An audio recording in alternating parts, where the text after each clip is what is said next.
Tātou tāpua ia tu i le atua. Whauta, o te tua tu i le pui pui ma tui tui atu. Ai se tasi e whaalongo mai lo leo, ma te tala mai le pui pui. O te uru whale atu ia te ia, ma te tali sua fo i maia, o ia fo i mao. Tātou te talo mo le anganga pa ia. Tātou wifo ma te talo. Lo mātou ta mai o le langi. E pa ia lava lau fio. E la ngona lava lo mātou whatau waa, ma le tusa i o luma. Ono i mātou o se whanau ang sala. O lea ua mātou mua i whaatangsi ai lau fio. Ina iai arofa. A wina i wholo wanganga pa ia i o mātou lunga o manei. Ina i o mātou whai ai le nei tauranga. I le awa ma le whaalo alo. Ina iai ua tuai i lo lava vi inga. O lo lava suafa Yesu a tuai la mātou talo. Amene. O le whaita wina o le tusi pa ia. Ua maua mai lea i le whenga inga tuai. Whamasino i lona mata upu e sifuru leono. O te whaita wina mai lona whai upu e sifuru ono. Se ia whangata i le lua sifuru ma le tasi. O a whionga pa ia lo tātua ri. Wo ina whati ngā ia te ia i lona whai mai ia so uma. Wana whatau ana wina o ia. Ona whawai vai ai lea o lona loto a oti. Ona tau atu ai lea ia te ia o lona loto uma. Ua whai atu ia te ia. Ere ia o se tafi i lo ulu. Awa o au le nā seri i le atua. Talu ina whanau mai. A whai e tafi i lo ulu. Ona mawai ai lea o lo malosi.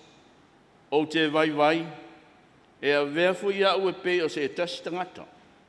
Ua i loa e tā lila wana ta watu ia te ia lona loto uma. Na ia whe awatu lea, ma a ami ia li o Filistia. O lo whapea, i nā maliu mai ia. O le toe si linga le nei, a wawan ta umaia ia te au lona loto uma lava. O no ae lea ia te ia o li o Filistia. Wala tu a wae fo i tupe i o la tu lima. Wana wha moe ia te ia i ono vai. Ona wala au lea i le tangata e tafi fuafua ti e fitu o lono laulu.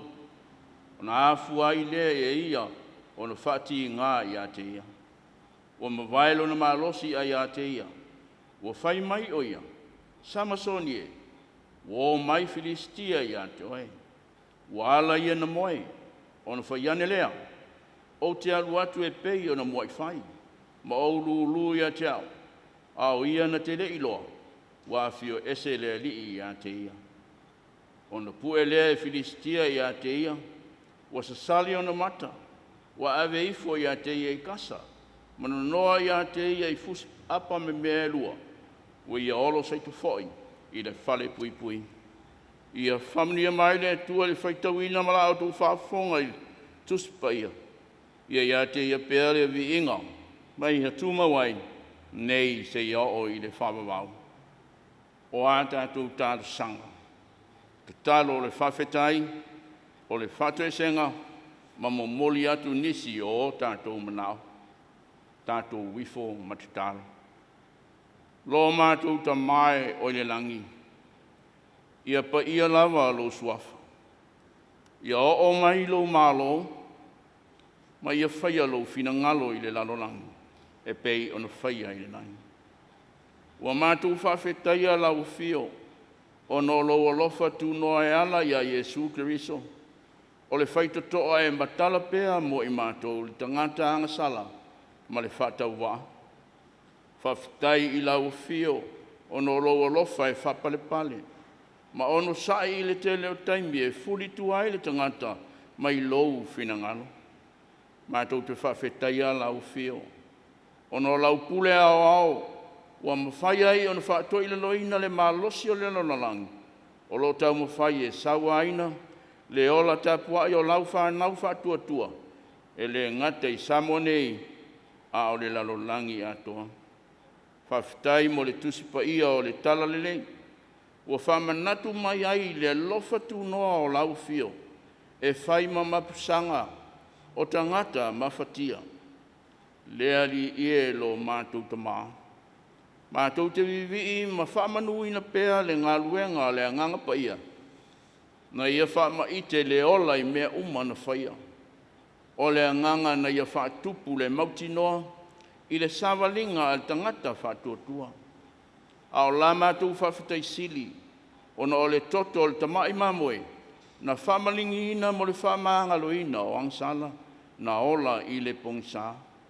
Ia tū mau atu pēa I lau whio lo lava viinga, nei e o I le whawawau. Lea li ie lo mātou li. Ua mātou whamau lalo I o luma, ono lo mātou whawhemau mawai, ua saisaitia ma polonga ai lo mātou ola, ono le se o la mātou whiriwhiringa. Whātu ese ono lo mātou whamau lunga, ma le ola whiasili, ua awhai nai le ola taumawhai, ma le ola ta pua I o nisi I le antua. Whātu ese I lau whio, o nei langona pēa, lo mātou whatawa, a waele o so mātou malosi, a o lo alofa, ua awhai o na mātou aulia mai aile nei vaenga o le tausanga. Mātou whātu ese atu o nisi o se, maani au mātou whaali le tonu, mātou to ele pēa I uruma, ina ia whaapale pale lo alofa tūnoa, e māngalo aini o mātou se. Le atua whawhonga tutaloe. Ua mātou purunauina le mana o lau whio, mo la mātou fō launga e anga I atu I le whai unga o le nei tausanga. O le malanga e umi, o se ala e tumu I lui tau ese o le ola nei. Ia malutia pēa le soifua, ma le ola o lau whanau, e le ngata I Samoa nei, a o le lalolangi atoa. Mātou talusia le malo Samoa, malana whai ngā malo. I ona taitai whapea, I ona tangata anu uma. Ina ia taitai ma le alofa le atunu. Awani tau mia le saolotonga o ona tangata e tapuai. I lona tua soifua. Awa o lona whawae mautu lea. Mātou tutalo mo le mana whamalo loa lau whio. I ta matina mātutua o lo mātou atunu.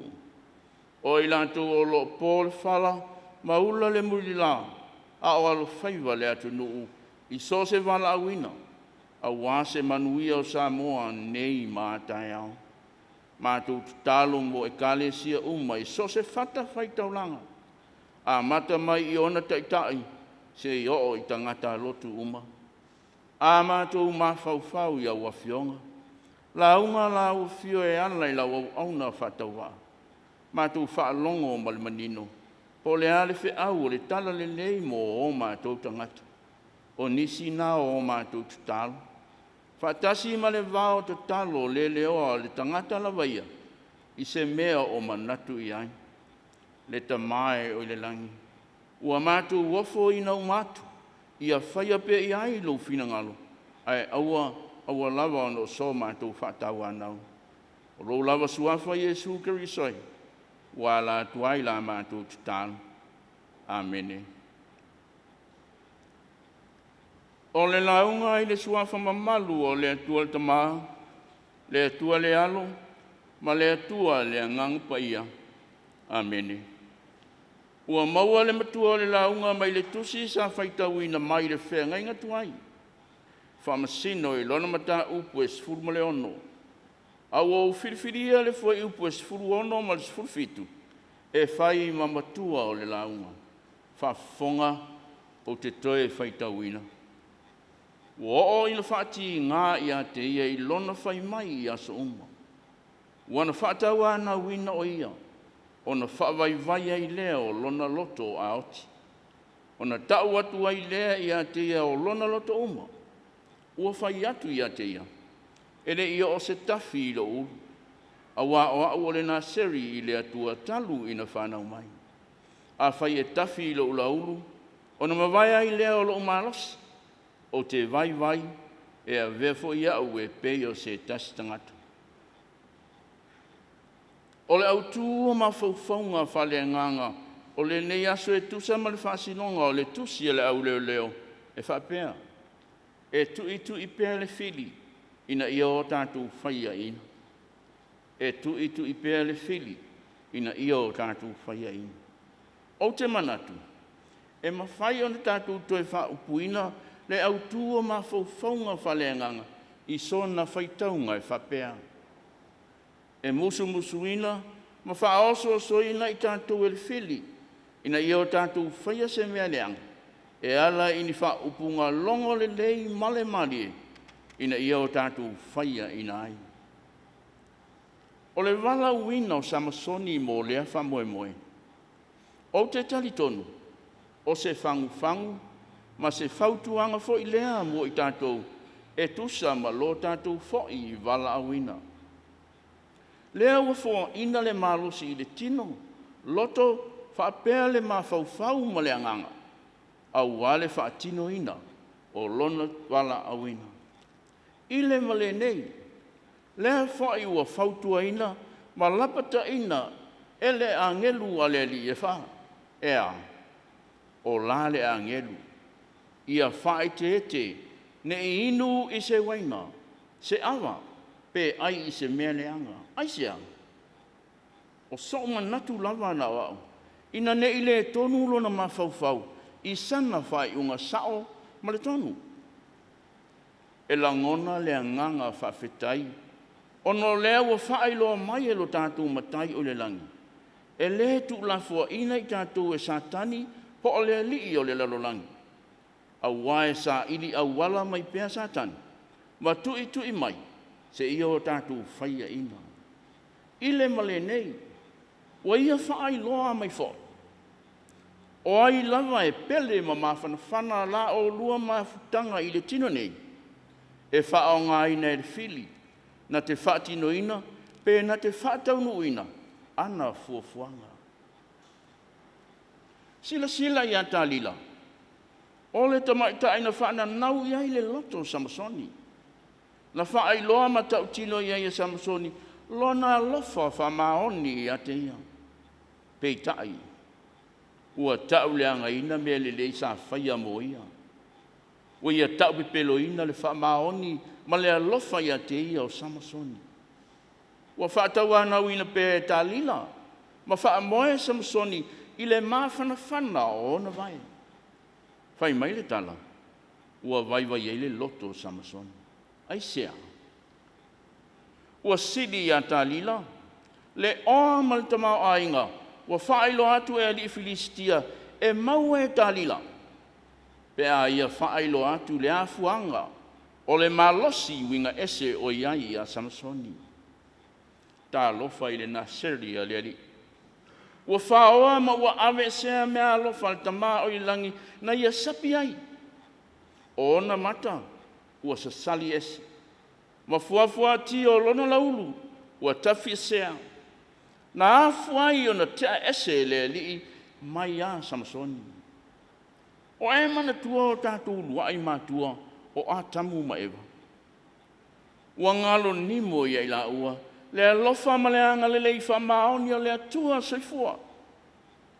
Na tō atu lo la ua matu pala, e whai mapule o le whato anga i e tena. La te whaai ngoa i manu uma. O la au fo i aina o la tūfua, e whai ma la ua mea tau mawha. A o le la au e tasi e ilo ai le lei ma leanga. Aua ni ila pai ai, ni ila ua oti ai. Ua tau se ina, ma tau pepelo ina lea whaato nunga e satani. O la le fili, lua te leo ti lava. Ua sila fia e le atua, e pupulai o lua mata, ma avea i o lua peini atua. Ta lofa ia e wao. Ua tō sina lona loto i le māneia o le fua o le la au.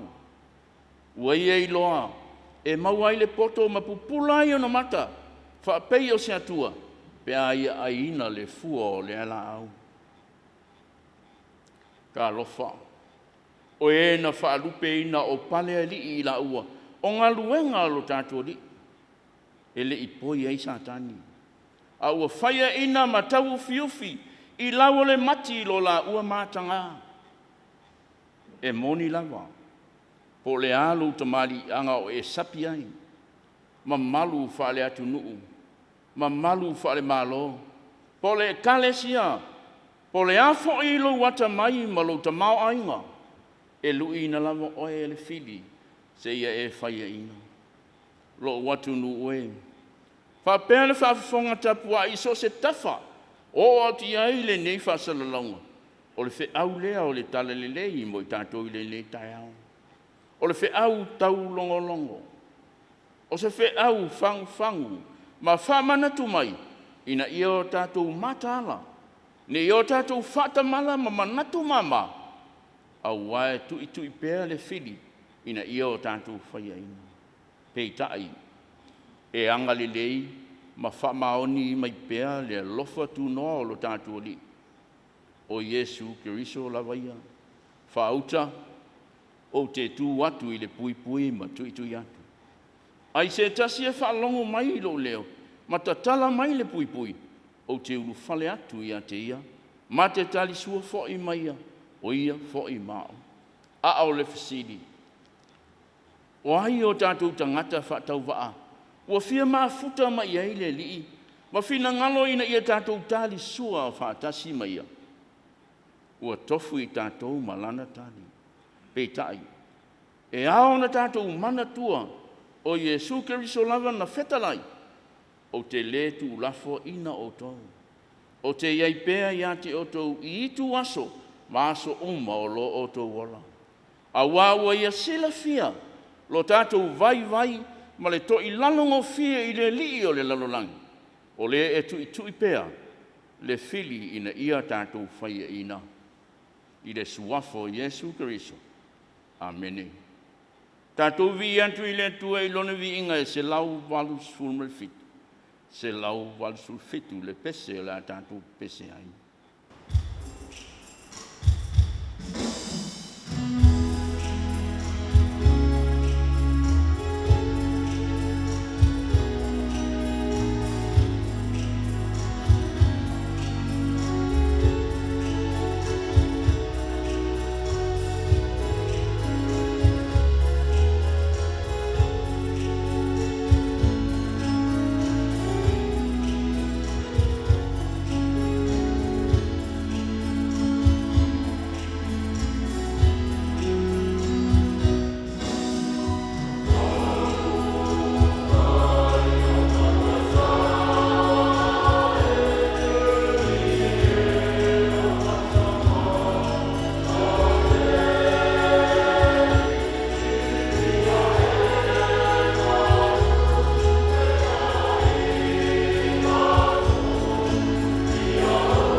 tatalo whamanuia.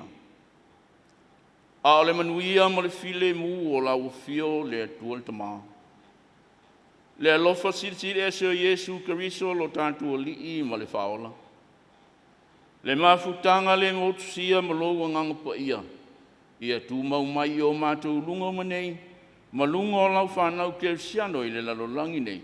Se ia o i le whavavau lava. Amene.